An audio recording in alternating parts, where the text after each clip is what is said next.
Eu não lembro o último filme que gerou tanto ódio nas pessoas quanto Emília Pérez está gerando agora na internet. Pra mim, a história dos bastidores e o pós-lançamento desse filme vai ser muito maior do que propriamente o filme em si. As histórias dos tweets da Sofia Gascon, as declarações polêmicas do diretor, as críticas pesadas da atuação da Selena Gomez. Bom, isso eu quero falar depois com vocês. Eu quero focar numa coisa que muitas pessoas não falam. Eu quero focar no filme por agora, porque no fundo, no fundo, eu queria pagar pra ver se esse filme é tão horrível quanto as pessoas falam. Dentro da internet há vários cortes de umas cenas bizarras dentro desse filme. Mas eu pensei, pô, talvez o todo desse filme não seja tão horroroso. Foi o que eu pensei, mas assistindo esse filme, eu não acho esse filme tudo horroroso. Mas é um filme fraco e com certeza eu acho que é uma loucura. Eu não consigo compreender por que a academia indicou tanto esse filme. Bom, vamos por parte, né? Bom, o filme conta a história da advogada Rita, que está muito insatisfeita com seu trabalho porque ela basicamente trabalha com pessoas corruptas, criminosas e ela quer uma mudança de vida. Ela quer fazer coisas importantes e basicamente do nada, sério, do nada mesmo, um traficante muito famoso escolhe ela para fazer todo o processo burocrático de uma cirurgia para trocar de sexo, para ele se tornar uma mulher e assim se tornar depois a Emília Pérez. Tinha toda uma burocracia para fazer porque ele é um traficante muito famoso, muito conhecido na cidade. Então tinha que ser feito às escondidas essa cirurgia. E o filme vai caminhando para uma história de redenção da Emília Pérez, mas ao mesmo tempo os fantasmas dela o perseguem e o seu passado assim cobra o preço de tudo que ela fez, de todos os crimes que ela cometeu. Basicamente isso, eu não vou dar muito spoiler porque sinceramente, gente, não tem muito spoiler, muita revelação para dar para esse filme. Eu falo para vocês que eu não coloco esse filme como horroroso, horrível, porque eu acho que tem alguns méritos. Vamos passar para o mérito mais óbvio, que é a Zoe Saldanha, que ela traz uma naturalidade num roteiro bizarro, em alguns musicais vergonha alheia, que é impressionante. Ela realmente dá vida para essa personagem que, na minha percepção, é muito fraca. Ela, de longe, é a melhor atriz desse filme. Mas, assim, de longe, nem precisa fazer força, sabe? Não que a Sofia Gascon... Calma, não vou falar das polêmicas ainda. Não que a Sofia Gascon esteja mal nesse filme. Tem alguns momentos que eu gosto dela, ela interpreta muito bem essa transição de personagens, mas depois de um tempo a atuação dela se torna muito caricata. Mas eu acho que também é uma questão importante para tocar, né? Eu não entendo. E é uma coisa que realmente eu não entendo. Se esse filme é pra ser caricato, é pra ser novelesco mesmo, gente, esse filme tem uma vibe de novela absurda. E não vou mentir, tem algumas músicas que eu gosto, eu acho interessante a proposta dela, as mensagens que está por trás dela, como aquela cena da Zoe Saldanha com um terno vermelho, né? Se tu ler, prestar atenção na letra, eu acho bem interessante a letra e mostra uma certa sociedade meio que corrupta e feita de aparências, assim, né? Não é uma cena, nossa, que cena incrível, mas as ideias são interessantes, né? Então tem algumas partes musicais que são interessantes, mas outras muito vergonha alheia. E agora, falando em vergonha alheia, a atuação da Selena Gomez, gente, faz tempo que eu não fico com vergonha de alguém atuando. Eu tô falando sério. Tudo bem, a personagem dela também não ajuda, né? Uma personagem muito fraca, muito protocolar, que só serve para a mudança drástica para a personagem Mira Pérez. Não tem nenhuma personalidade forte e ela não passa nenhuma emoção que a gente consiga se conectar com essa personagem. Ou também ter repulsa por ela. E a Selena Gomez também não ajudou muito. Muitas pessoas criticam o espanhol dela, mas é de longe um dos menores dos problemas desse filme, o espanhol das atrizes. Mas de uma forma geral, eu acho que as atrizes também entraram num projeto muito ousado, né? Pô, eu não sei vocês, mas eu nunca vi um musical que mistura suspense, drama e também uma trama criminal. Porque o musical, na minha percepção, remete a alguns momentos uma coisa bem clássica. Porque nos primórdios do cinema, um dos maiores sucessos que a indústria já teve, dentro do cinema hollywoodiano principalmente, é os musicais, né? Então é aquela coisa clássica,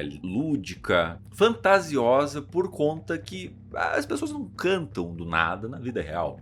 Isso é óbvio, né? Mas existe uma certa magia e existe um poder muito forte quando o musical é bem feito dentro de uma trama. Mas eu sinto que em vários momentos a parte musical é totalmente desnecessária e totalmente sem graça. Eu acho que o resumo pra mim desse filme é que ele é sem graça. Ele tem vários temas que ele aborda, mas poucos que ele desenvolve. Ele desenvolve bem no começo o arco da Zoe Saldana, mas não vai pra lugar nenhum. Ele desenvolveu mais ou menos bem o arco da Emília Pérez, meio corrido, meio vago algumas questões, outras que foram totalmente desperdiçadas, principalmente as temáticas de ser uma mulher trans, poderia ser desenvolvido de uma forma muito melhor essas questões no filme. Então esse filme, no final das contas, eu esperava que ele iria me gerar ódio, iria me gerar uma vergonha alheia, me gerou em alguns momentos, mas no final do dia, no final das contas, é o filme que também não me gerou muitas emoções. Talvez o tanto que as pessoas falaram que esse filme é ruim, que esse filme é horroroso, eu tava esperando uma bomba, mas não é uma bomba. Mas ao mesmo tempo não é um filme muito bom. Eu acho que ele é muito inconsistente no que ele quer ser. Ele focou muito em fazer as cenas musicais, então faltou tempo para desenvolver um diálogo mais expressivo, mais interessante, mas ao mesmo tempo o musical também não chama muita atenção aos olhos. E eu não sei, às vezes eu fico nessa teoria da conspiração. Será que realmente não foi essa a intenção do filme? Será que realmente não foi a intenção do filme ser brega, ser cafona e realmente ter essa atuação mais artificial, mais novelesca mesmo? Será que o filme queria ir realmente para esse caminho? Ele queria ser uma sátira de si próprio? Eu não sei. Eu só digo que eu não absorvi muita coisa dessa experiência. E no final do dia é um filme que não agrega muito como musical. É um filme ousado e de certa forma eu respeito bastante filmes que querem ser ousados, querem fugir de um padrão. Eu admiro isso realmente dentro de um filme que quer ser diferente. Mas aqui no Emília Pérez acaba no final do dia sendo superficial. Mas superficial no modo que queria ser tudo. Queria ser uma puta crítica, queria ser um filme emocionante, queria ser um filme surpreendente. Quando um filme quer ser tudo, ele acaba sendo pouquíssima coisa. Sabe? Quando o filme aborda poucas temáticas, mas aborda muito bem, eu acho que vale muito a pena. Eu acho que é uma obra muito mais consciente do que quer ser, sabe? E eu não acho que no final das contas a Emília Pérez sabe o que quer ser. Quer ser um puta musical? Quer ser uma puta história sobre mulheres trans? Uma discussão sobre sexualidade? Ou quer ser uma história épica, de redenção? Acabou, na minha opinião, não sendo nada. Acho que o mais louco desse filme é que ele se destacou mais com as histórias de bastidores e com as histórias principalmente na campanha que ele fez pro Oscar, para as premiações, toda a repercussão negativa que ele teve. Vamos por parte. Quando esse filme foi lançado no México, ele já ganhou muito ódio. Por quê? O filme não foi gravado no México. O filme não teve atores mexicanos interpretando os personagens principais. Teve a Adriana Paz, né? E ela é realmente uma atriz mexicana. Muito bem no filme, inclusive. Poucas pessoas estão falando da atuação dela. E o diretor é francês. E ele abertamente fala que ele não precisava estudar muito a cultura do México, porque ele já sabia um pouco da cultura do México. Então imagina o cenário. Vamos trazer para o Brasil aqui. Um diretor americano vai dirigir um filme lá nos Estados Unidos, mas a história se passa no Brasil. Ele só chama atores portugueses para falar um português brasileiro. A gente ia ficar maluco, né? É basicamente isso que os mexicanos mais criticaram, né? Então é uma produção muito, muito bizarra mesmo. E o pior é os bastidores depois, né? Eu não vou entrar a fundo nos tweets da Sofia Gascon.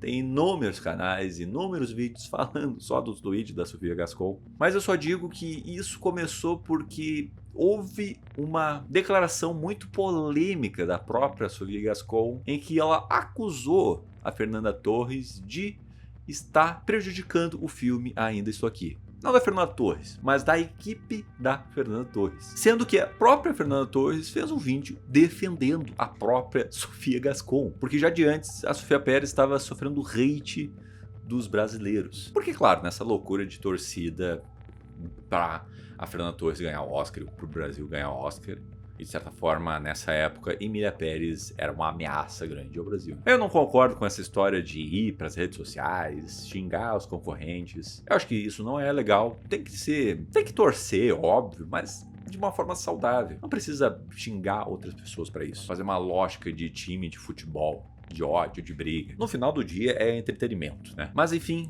graças a essas declarações polêmicas da Gascon e também principalmente nos tweets racistas, xenofóbicos, homofóbicos. Até tem um tweet falando mal da Selena Gomez. Então assim, cara, esse filme vai perder muita força ao Oscar, porque no final das contas o Oscar é uma premiação política e ficaria muito feio para a imagem deles botar na Emília Pérez. Apesar que é um fenômeno que a gente precisa prestar atenção, por que o Oscar, por que a Academia indicou 13 vezes esse filme? Qual é o fascínio que o Emília Pérez gerou nessas pessoas? Isso eu acho que é a grande questão que a gente pode discutir aqui nos comentários. Então muito obrigado para você que assistiu o vídeo até aqui. Curta, compartilhe esse vídeo para mais amigos me conhecerem e até a próxima. Tchau!